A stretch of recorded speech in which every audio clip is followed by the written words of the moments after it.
Good morning.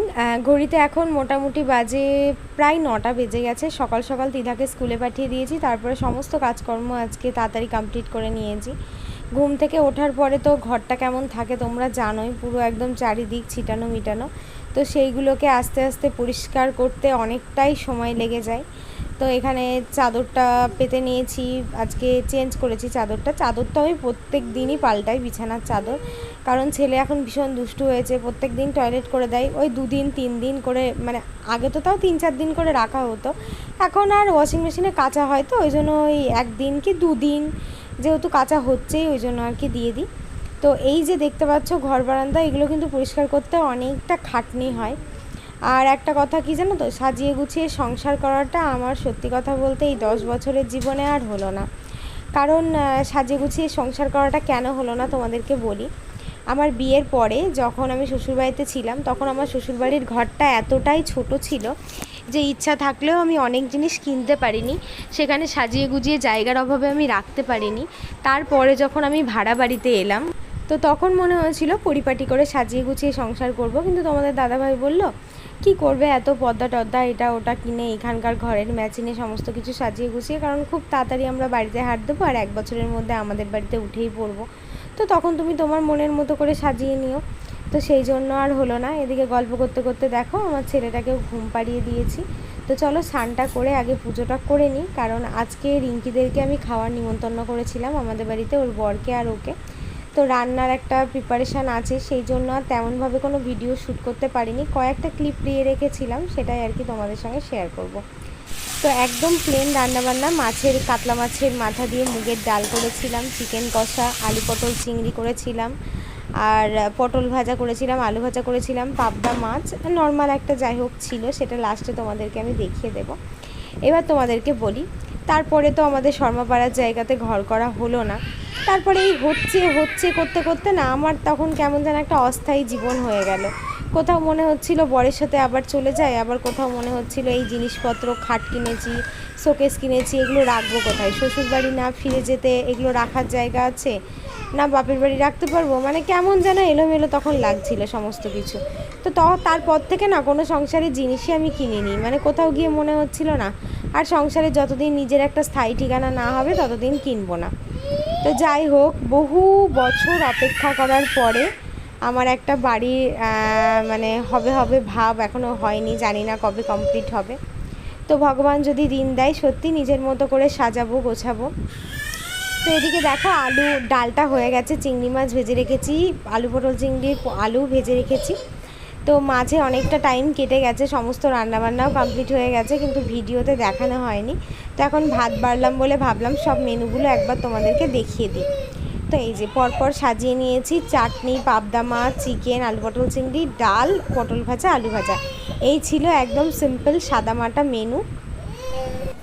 আগে যখন আমি শ্বশুরবাড়িতে ছিলাম তখন এই শাকটা খুব খাওয়া হতো, এটার নাম হচ্ছে নালতের শাক। অনেকে বলতো দিদি এই শাকটা কী শাক, এটা সব দিকে পাওয়া যায় না, যেমন আমার বাপের বাড়ির ওই সাইডে পাওয়া যায় না। এটা হচ্ছে পাট শাক, যেমন খেতে হয় তেমনই, কিন্তু পাট শাকের একটা পাট পাট গন্ধ থাকে, এটাতে সেটা থাকে না। এটা একটু পাট শাকের থেকে খেতে ভালো হয়, কিন্তু একটু কচি কচি শাক হলে ভালো হয়, নাহলে সিদ্ধ হবে না, এই শাকগুলো খুব একটা সিদ্ধ হবে না, মানে পাকা পাকা হয়ে গেছে। আসলে এই শাকগুলো হচ্ছে ফাল্গুন চৈত মাসের দিকে পাওয়া যায়, আর এখন যেহেতু শ্রাবণ মাস হয়ে গেল, মানে একদমই পেকে গেছে, এই টাইমে এই শাকগুলো অতটা ভালো লাগে না। যাই হোক, বাজারে আজকে হঠাৎ করে খেতে ইচ্ছা করছিল বলে অহনাকে দিয়ে আনালাম, রান্নাটা করি দেখি কেমন হয়।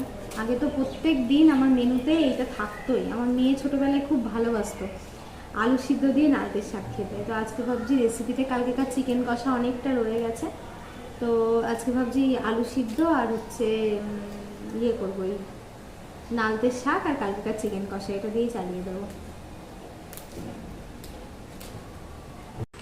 এটা যেহেতু পরের দিনকার ভিডিও, পরের দিন দুপুরে আলু সিদ্ধ আর নালতের শাক রান্না করেছিলাম, আর চিকেন কষাটা আগের দিনকার ছিল। আচ্ছা, তোমরা কি কেউ জানো কি করে জল খেতে হয়? আমার বাবার কাছ থেকে শিখে নাও কি করে জল খেতে হয়। বাবা, কি করে জল খেতে হয় দেখিয়ে দাও, মিমিদেরকে দেখিয়ে দাও। প্রথমে জকের মধ্যে কেমন করে হাত দিতে হয়, ওরম করে হাত দিয়ে ওরম করে তুলে নিতে হয়। কেমন করে খেতে হয় জল, কেমন করে খেতে হয় বাবা জল, মিমিদেরকে একটু দেখিয়ে দাও। ওই রকম করে জল খেতে হয়, জকের মধ্যে হাত চুপিয়ে দিয়ে এরকম করে আঙুল দিয়ে চুষে চুষে। আর যদি চুমুক দিয়ে খেতে হয় তাহলে কেমন করে থু থু করে ফেলে দিতে হয় জল। হ্যাঁ, ওকে জকের মধ্যে, হ্যাঁ ব্যাস, ওরকম করে জল খেতে হয়। বাহ, মিমিরা জানে না, নতুন স্টাইলে জল খাওয়া, সবাই শিখে নাও। ওরকম করে জকের মধ্যে হাত চুবাবা আর ওই রকম করে মুখের মধ্যে হাত দিবা। হ্যাঁ, শিখে গেছে সবাই? শিখাতে পেরেছি আমি, শিখাতে পেরেছি আমি। তো তিদাদের স্কুলে প্যারেন্টস মিটিংয়ে এসেছিলাম, তো প্যারেন্টস মিটিংয়ে এসে একবার ওকে বাড়ি নিয়ে চলে যাব। স্কুলটা আশপাশটা দেখতে পাচ্ছ ভীষণ সুন্দর। আর একটা কথা তোমাদের সাথে শেয়ার করি, অনেকেই বলে হিংসাতে কিছু হয় না, হিংসাতে অনেক কিছু হয়। হিংসাতে সত্যি মানুষ উন্নতি করতে পারে না, জানো তো, হওয়া কাজও তোমার বন্ধ হয়ে যাবে, এটা আমি সত্যি ভীষণ বিশ্বাস করি। কিছু কিছু মানুষ তো আমাকে মুখের ওপরে বলে তোমার হাজব্যান্ড চাকরি করে, তুমি এত টাকা ইনকাম করছো, তাহলে তোমাদের কিসের অভাব, তোমাদের কিসের, মানে মুখের ওপরে বলে দেয়। আর প্রচণ্ড পরিমাণে হিংসা করে যে আমরা দুজন ইনকাম করি বলে। দেখো, আমি খুবই সামান্য পরিমাণে ইনকাম করি, যতটুকুনি ইনকাম করি আমার খুব ভালোভাবেই চলে যায়, কিন্তু তারাও তো ইনকাম করতে পারে বলো, ভগবান তো তাদেরও হাত পা চোখ নাক কান মুখ সবই দিয়েছে। তারা যদি সবসময় মনে করে বসে বসে স্বামীর টাকায় খাবে আর অন্যের ইনকাম দেখে হিংসা করবে, সেটা তো হয় না। এটা সেদিন রাত্রিরের ভিডিও। রাত্রিরে আবার আমি বানিয়েছিলাম একটু ডাল, পটল ভাজা, পাবদা মাছ, যেহেতু দুপুরে শাক আর আলু সিদ্ধ দিয়ে খেয়েছিলাম, ওই জন্য রাত্রে আবার এটা বানিয়েছিলাম। দুপুরের আগের দিনের চিকেনটা ছিল দুপুরবেলাতে। তো দেখো, তারা যদি ইনকাম না করে, আজকে নয় আমি ভিডিও করছি, কিন্তু যখন আমি ভিডিও করতাম না তখন আমি সেলাই মেশিনে সেলাই করেছি, টিউশন পড়িয়েও মাসে 2 থেকে 3 হাজার টাকা ইনকাম করেছি। আসলে তোমার যদি ইচ্ছা থাকে ইনকাম করার, তুমি কিন্তু ঠিকই ইনকাম করতে পারবে। আর তোমার যদি ইনকাম করার ইচ্ছা না থেকে অন্যের ইনকাম থেকে হিংসা হয়, তাহলে আর কি করা যাবে। গুড আফটারনুন, কেমন আছো সবাই? আমি তো মোটামুটি ভালোই আছি। আর আমার সিম্পল ভিলেজের হ্যাপি লাইফস্টাইলের নতুন একটা ভিডিওতে তোমাদের সবাইকে জানাই অনেক অনেক অনেক ভালোবাসা। তো আজকে হচ্ছে বাবা আসলো, এই যে বাবাকে দেখাই, বাবা এইমাত্র আসলে। তো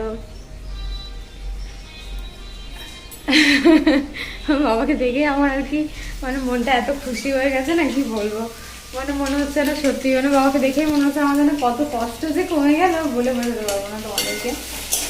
তো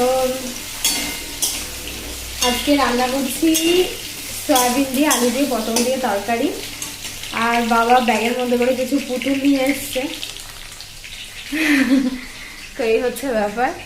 আর এই যে দামি দেখায় নাকি, আগের দিন জামাইয়ের সাথে এসেছিল তাই মিষ্টি কিনতে পারেনি বলে আজকে আবার দেখো রসগোল্লা নিয়ে এসছে। আর এইখানে হচ্ছে ট্রেন থেকে আমার ছেলের জন্য কটা লেবু কিনে নিয়ে এসছে, দেখো লেবু নিয়ে এসছে। আর এই পুঁই শাকগুলো মা পাঠিয়ে দিয়েছে, পুঁইয়ের ডাঁটা, এই দেখো পুঁই ডাঁটা। আর এখানে এই প্যাকেটে আমার বাবা আমড়া নিয়ে এসেছে, এই যে আমড়া, কত বড় বড় আমড়া দেখেছো? তো এই হচ্ছে নিয়ে এসেছে। আর এই ব্যাগের মধ্যে পুতুল আছে।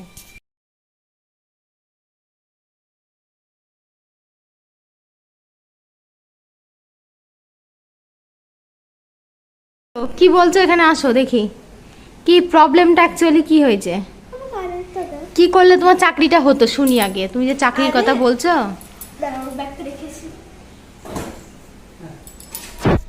তোমার হওয়া চাকরি আমি ক্যান্সেল করে দিলাম, হওয়া চাকরি তোমার ক্যান্সেল করে দিলাম। কি করলে তোমার চাকরিটা হতো আগে সেটা শুনি।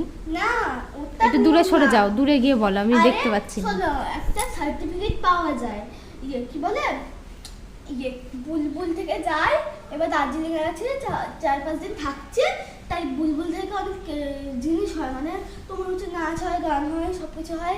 ওখানে অনেক স্কুলের বাচ্চারাও আসে, মানে কেবিএস এর বাচ্চারা, অনেক কেবিএস এর বাচ্চারা আসে, ঠিক আছে। ওর মধ্যে 4-5 জন সার্টিফিকেটটা নিতে পারে, মানে সার্টিফিকেটটা নিতে পারে, তাহলে ওই সার্টিফিকেট তোমাকে যত্ন করে রাখতে হবে, তোমাকে একটা গভর্নমেন্ট চাকরি দিতে পারবে ওটা। তাহলে ওই সার্টিফিকেটটা তুমি যদি পেতে তাহলে তুমি চাকরি পেয়ে যেতে। হ্যাঁ, তাই আমি এত সুন্দর নাচে দেখবা। হ্যাঁ, দাদু এসে দাদুর সাথে কথা বললি না? দাদুকে জিজ্ঞাসা কর, বল ভালো আছো,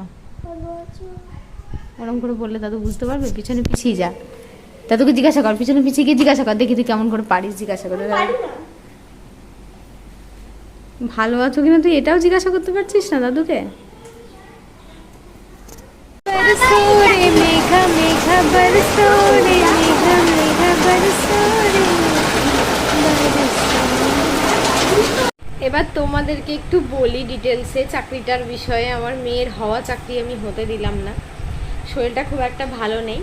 তিধাদের স্কুল থেকে একটা স্কাউট অ্যান্ড গাইডের জন্য প্রত্যেক বছর একটা করে প্রোগ্রাম অর্গানাইজ হয়, যেটা এবছর শিলিগুড়ি থেকে মানে দার্জিলিংয়ে হবে আর কি।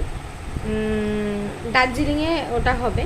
তো স্কুল থেকে ম্যাম ফোন করেছিল যে আমরা প্যারেন্টসরা পাঠাতে মানে চাই কি না আর কি। জানি না যে সিলেক্টেড কিছু বাচ্চাকে ফোন করেছিল না সব প্যারেন্টসদের সমস্ত প্যারেন্টসকেই ফোন করেছিল, এটা আমার জানা নেই। তো ফোন করেছিল, বলেছিল যে এরকম তিধার এজ হিসাবে ও হচ্ছে ঠিকঠাক আছে, তো আপনি কি পাঠাতে চান? তারপর আমি ওর পাপার কাছ থেকে জিজ্ঞাসা করলাম আগস্টের 2 তারিখে যাবে আর 5 তারিখে বাড়ি আসবে, মানে 2, 3, 4, 5, বুঝতে পারছো মেয়েকে একা ছাড়তেও ভয় লাগছে। তো তারপরে ম্যামরা বললো আমরা থাকবো, ম্যামরা থাকবে, কোনো প্রবলেম নেই। সমস্ত মেয়েরাই যাচ্ছে, রাজস্থানে পড়েছে ছেলেদের, মেয়েদের পড়েছে দার্জিলিংয়ে। তো তারপরে আবার পরের দিনকে ম্যাম বললো যে এরকম ওদের ক্লাস থেকে কেউ যাচ্ছে না, ওদের ক্লাস থেকে কেউ যাচ্ছে না শুনে আমার তো মনের মধ্যে ভয় হয়ে গেল। তো আপনি তাহলে পাঠাবেন তো? দিয়ে আমি বলছি না, তাহলে আমি পাঠাবো না। তো বলছি যদি না পাঠান তাহলে আবার একটা অ্যাপ্লিকেশন জমা দিতে হবে। তো আবার একটা অ্যাপ্লিকেশন জমা দেওয়া হলো, যেহেতু পাঠাবো বলেছিলাম যে আমি পাঠাতে চাই না। তো অ্যাপ্লিকেশনটা জমা করে দিয়েছি। আর এই হচ্ছে আমাদের ত্রিধামণি। তো ওই জন্যই দিদা আর কি বলছিল যে মা এইগুলো যদি আমাকে পাঠাতে, আমি যদি যেতাম তাহলে কত ক্যামেরার কাছে ফোনটাকে মুখটাকে নিয়ে চলে আসলো।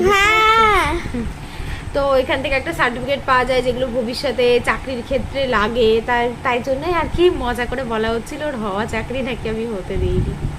তো চলো ছোটোখাটো করে আজকের ব্লগটা এখানেই শেষ করছি। সবাই খুব ভালো থেকো, সুস্থ থেকো, সাবধানে থেকো। ভালো থেকে সুস্থ থেকে সাবধানে খাওয়া। দার্জিলিং যাওয়া হলো তো তোমরা অনেক দার্জিলিং থেকে ঘুরে এসো। আর যদি কেউ ঘুরতে যায় আমাকে একবার দিয়ে দিও।